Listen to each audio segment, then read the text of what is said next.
Well, that sure didn't take long.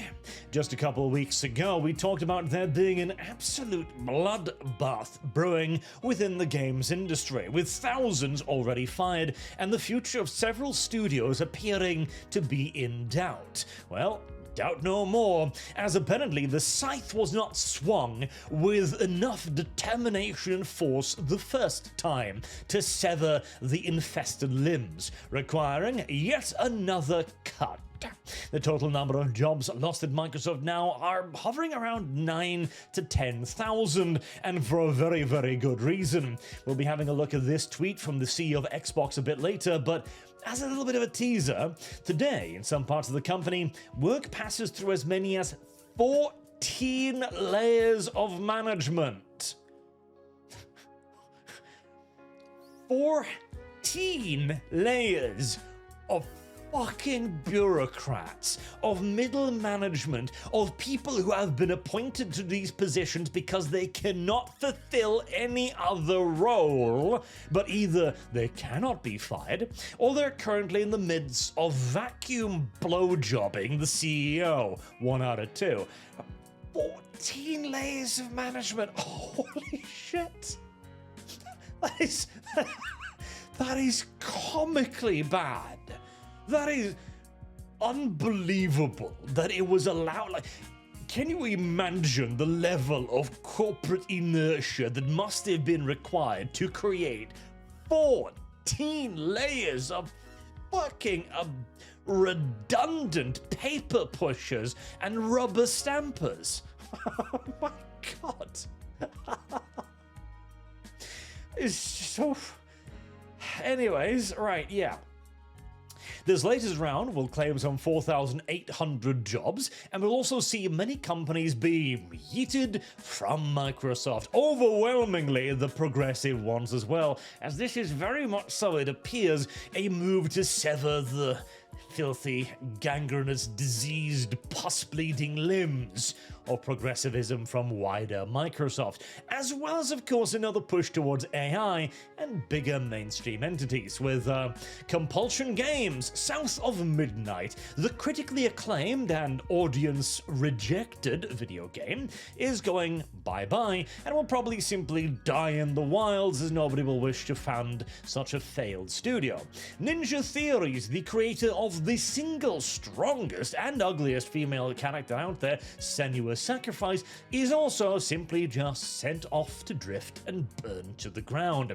Double Fine, the company that responded rather sassily on Twitter during the rumors that they would be let go as well, they're out the door too, as a bunch of people that were once luminaries of the games development industry have, well, somewhat degraded since, shall we say. Man, these people once upon a time created some absolute bangers, but no more, no more.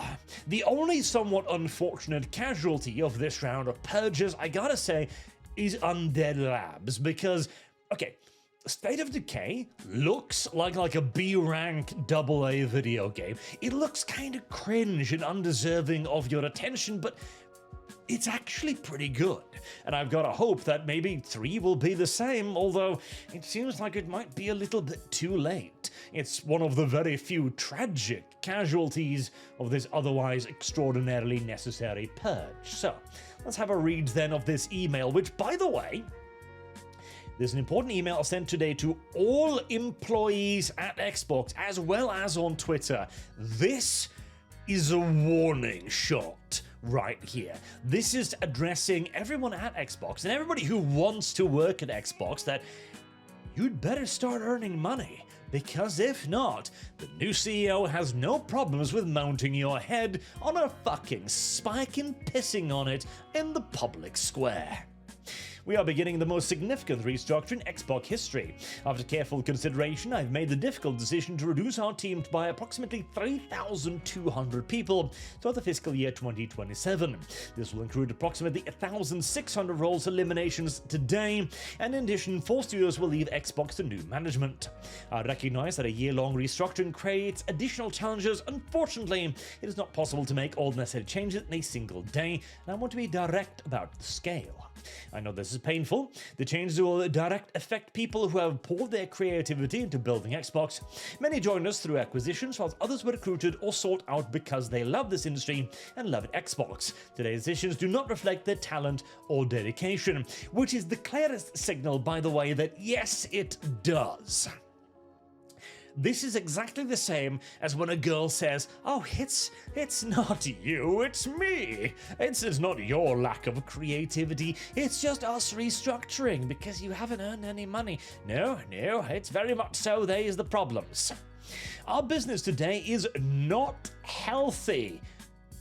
That is one hell of an admission, by the way, for the CEO of Xbox to be giving, a week or two after her appointment, an admission that their ecosystem is not good, that their companies aren't earning money, that their companies need massive layoffs, etc., to cure the company. This is as good as admitting that they'd absorbed several companies that they simply should have left best alone. They were poor investments and poor hiring decisions. We are operating at margins that are 3 to 10 times lower than comparable platforms and publishing businesses. Ooh. We entered Generation 9 with a smaller install base and higher cost structure. To grow, we bet on Game Pass, multi-platform, and broader portfolio of content. There's the kicker too. So, Game Pass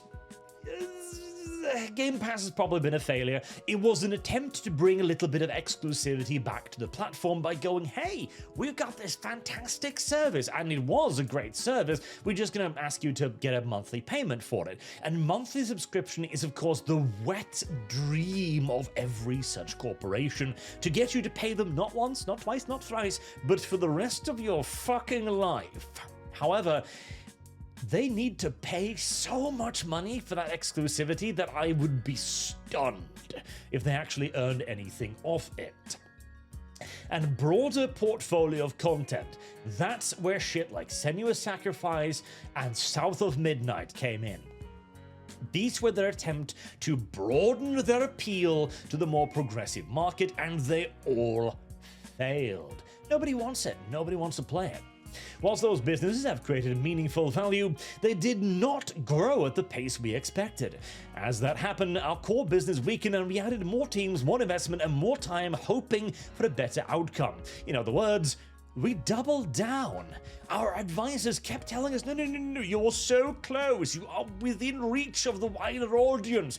If you just flush some more money down the toilet, if you just set fire to a few more millions, you will finally get them. Spoiler alert, they didn't. Or will they ever? And now the industry is facing the most severe hardware crisis in its history. We must reset Xbox. Oof. First, we will reset our content portfolio.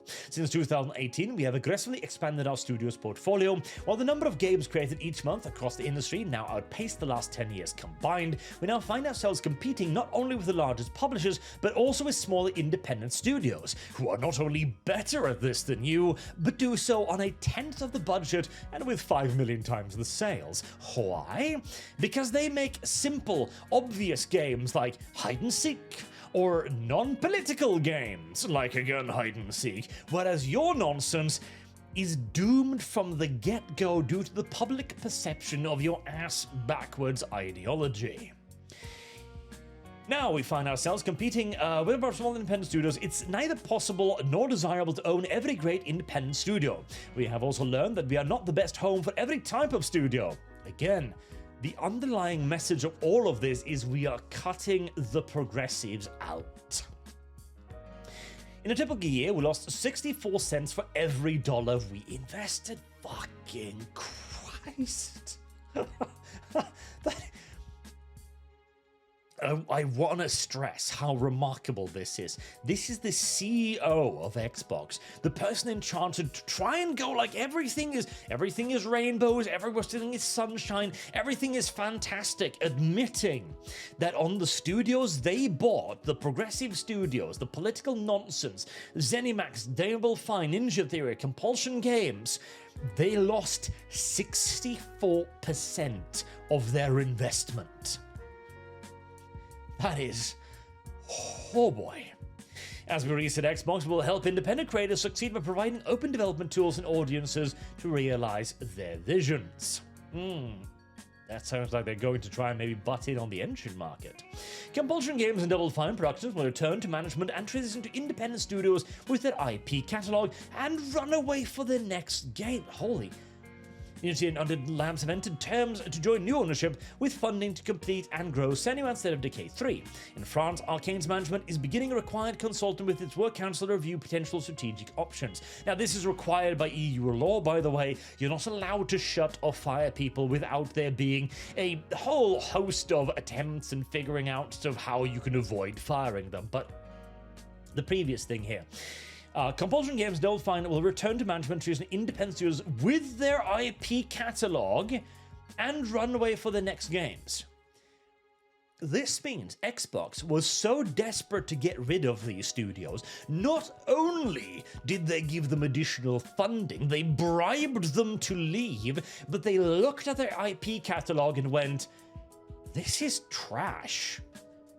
We can't do anything with this. Okay, listen, if you will just leave, we'll let you keep it. Oof. We're also making a reduction across other units and in some cases shifting investment to focus on higher priority projects. These changes vary in size across Activision, Bethesda, ZeniMax, Blizzard, King, Mojang, and Xbox Game Studios. Bigger titles, no more experimentation, no more nonsense. You cling to your core games and you earn us some fucking cash. For once, we might actually see Warcraft 4. Okay. Calm down now, Arch. Come on. Calm down. Don't get optimistic just yet. We are still far away from that. But this basically translates into studios. Make us things for the mainstream audience. Make us things with a proven track record. Make us things that fucking sell. Which is all I've ever wanted these companies to say. In addition, Mojang and King will now report directly to me. These two studios have increasingly become platforms that are largest by monthly active players. They bring critical geographic, demographic, and differentiation to Xbox. Second, we will reset our platform. We know that a great technologically gets better when it gets simpler, not bigger. Today, in some parts of the company, work passes through as many as 14 layers of management. Our platform teams are 40% larger than they were at the start of this generation, even as our player base and playtime have declined. The complexity has slowed decisions, blurred accountability, and made it hard to deliver for players. As we reset Xbox, we will simplify. All of those middle management, all of those consultants, all of those ass monkeys who said just one more game are getting fired. We will reduce management layers to no more than 5, and even that, and where possible 3. We're only going to pass a decision through 5 people this time. We can only require 5 rubber stamps. And if we're very lucky, maybe we can get away with 3. Wow. You do not understand how fucking bloated this industry is. It is a corpulent, water-bloated, disgusting corpse floating down the river, bobbing happily, and pumping out effluent gases mixed with the occasional bloated fly as it drifts along, infesting everything it touches. Individual competitors focus on building, player coaches, leaders to remain deeply involved in the work while development teams, and directly responsible individuals who own key decisions and outcomes. And we will streamline how we work across our tools with a cleaner code base, shared services, and 50% reduced vendor spend. In other words, they're probably going to be buying a lot of Unreal engines. Thirdly, we are resetting how we operate. As Xbox grew our headcount, headcount is pretty much correct. We became more fragmented. Teams, studios, and functions often operate independently, and it became harder to work towards a shared goal, make the right trade-offs, and get things done. For the first time, we are establishing a Chief Operating Officer with end-to-end P&L responsibility across content, hardware, platform, and services. Helen Xiang has been promoted to this role and will report directly to me. Over nearly 2 decades of Xbox, Helen has helped build some of her most important businesses, from Xbox Live to leading Mojang and the Minecraft franchise. She will bring our business together under one operating model, making sure we make clear investment decisions, learn from our success and failures, and hold ourselves accountable for results. This too, by the way, 2 women in charge. This is very much so a deliberate choice to insulate themselves from easy critique. This is to make sure that when the inevitable accusations of misrule and mismanagement arrive, and they will, they cannot add sexism, or even in this case racism, to the allegations. They understand the progressive mindset now. They understand the allegations that will be levied against them, and they are shielding themselves against them ahead of time. Thank you, Dave McCarthy, who is now retiring after 15 years with Xbox and who happened to be a man. You're not quite as insulated as you should be. Out the door. Dave has played a defining role in building a platform that millions of players rely on every day, and has been a trusted partner through many of the biggest moments in Xbox history. We wish him all the best. These changes are about a bigger future for Xbox, not a smaller one. The next decade of gaming will be larger, more global, and more creative than anything we've seen before. No, it won't. It'll be the most traditional fucking decade in gaming history, I can guarantee you that. Greater discipline and greater clarity, all in service of making Xbox where the world's plays and creates. All of this, the whole damn thing of this, is one long blatant admission that the great experiment has failed. They have tried to do their version of the Acolyte again and again. They've attempted to give their supposed allies everything they've wanted, and it's failed them again and again and again. They can't do it anymore. They need to lay off staff, and they're going to make hits as well in id Software and ZeniMax too. Now, ZeniMax is already a very progressive company. The Elder Scrolls Online is not doing the numbers it needs to do. It never really has. The only reason it's been kept alive is for the hope of future content and support. And id Software, whilst Doom has remained relatively solid, Dark Ages was obviously one of their weakest titles, and it demonstrates that they've kind of lost track of what Doom is. I see, and it's so retarded. Like, you're making Doom. All you really need is Angry Man, shotgun, demons, boom boom. That is all that is really required of you. And if you want to innovate with some more gameplay mechanics, like the shield, I loved the shield. The shield was a lot of fun. Some more jumping, bouncing, some more cool enemy designs, go ahead. But you have him fighting angels half the time now. You're trying to tear his story away from fighting demons to try and be this both sides bad nonsense. Like, no.